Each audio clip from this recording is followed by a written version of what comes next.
बिल्ली गई दिल्ली। एक बार थी एक चंचल सी बिल्ली जो अपने परिवार के साथ रहती थी। उसका नाम था टिली। कुछ दिन बाद खाने की कमी की वजह से सारे बिल्लियों को भूखा रहना पड़ा। जैसे खाना और कम होते गया, एक बंदर से उनको यह संदेश मिला जो दिल्ली में रहता था।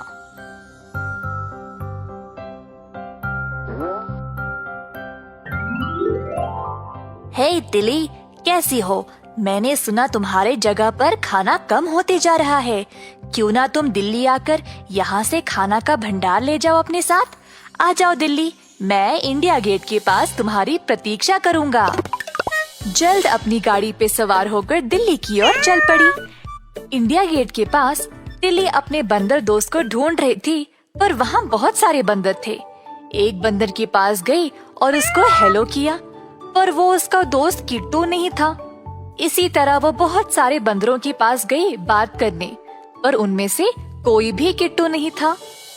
किट्टू इंडिया गेट के ऊपर बैठा था और टिली को पुकारा। हे टिली, मैं इधर ऊपर हूँ। इंडिया गेट और झंडे को देखकर हैरान हो गए हो क्या? मुझे ढूंढे बिना तुम घूम रही थी ना? किट्टू फिर नीचे उतरा और अपनी दोस्त टिली को गले से लगाया। इधर तो बहुत सारे चूहे हैं, मुझे तो भूख लग रही है इनको देखकर।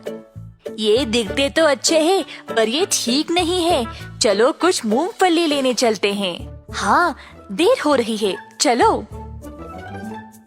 किट्टू मूंगफली का भोरी लेकर टिली के स्कूटर पर रख दिया। फिर टिली ने किट्टू को अलविदा कहा और अपने रास्ते चल पड़ी। रास्ते में भालू उसके सामने आ गया। भालू ने देखा कि बिल्ली एक बड़ा सा मूंगफली का भोरी ले जा रही थी, तो उसने गुस्से से इशारा किया उसको वो भोरी देने के लिए।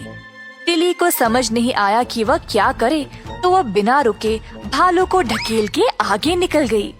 भालू गिरा नीचे और उसको दिखने लगे तारे। उस दिन से भालू अपने 4 और भालू दोस्तों के साथ टिली का वापस आने का इंतजार कर रहा था। एक दिन भालू और उसके दोस्त कुतुब मीनार के पास खड़े थे जब उन्होंने दूर से टिली को आते हुए देखा। सारे भालू तैयार हो गए उसका सामना करने। टिली तेजी से आई और सारे भालुओं को लात मारते चली गई। अगली बार जब टिली किट्टू से मूंगफली लेने आई, तो किट्टू ने देखा कि टिली कुछ परेशान सी थी।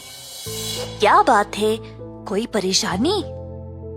हाँ किट्टू, कुछ मसला हो गया है और शायद तुम ही मेरी मदद कर सकते हो।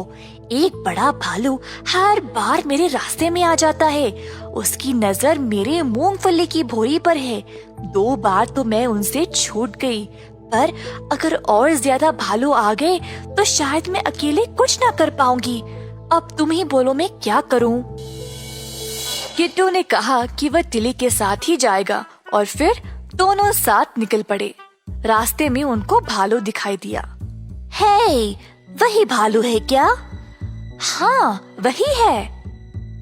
ओ नहीं टिली, मैं तो उस भालू को जानता हूँ। वो बहुत अच्छा है। वो मूंगफली का बहुत शौकीन है, पर वो बहुत भोला भी है। मुझे लगता है वो मूंगफली पाने के लिए बेकरार था, इसीलिए ऐसा बर्ताव कर रहा था। अच्छा, तो अब क्या करें? मैं और मूंगफली ले आऊंगा तो हम उसको एक भोरी दे देंगे, फिर कोई मसला नहीं होगा।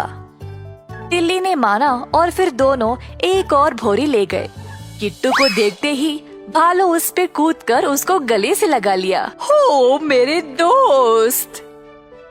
टिल्ली को एहसास हुआ था कि भालू वास्तव में भोला ही था और उसको बस मूंगफली की बहुत चाहत थी।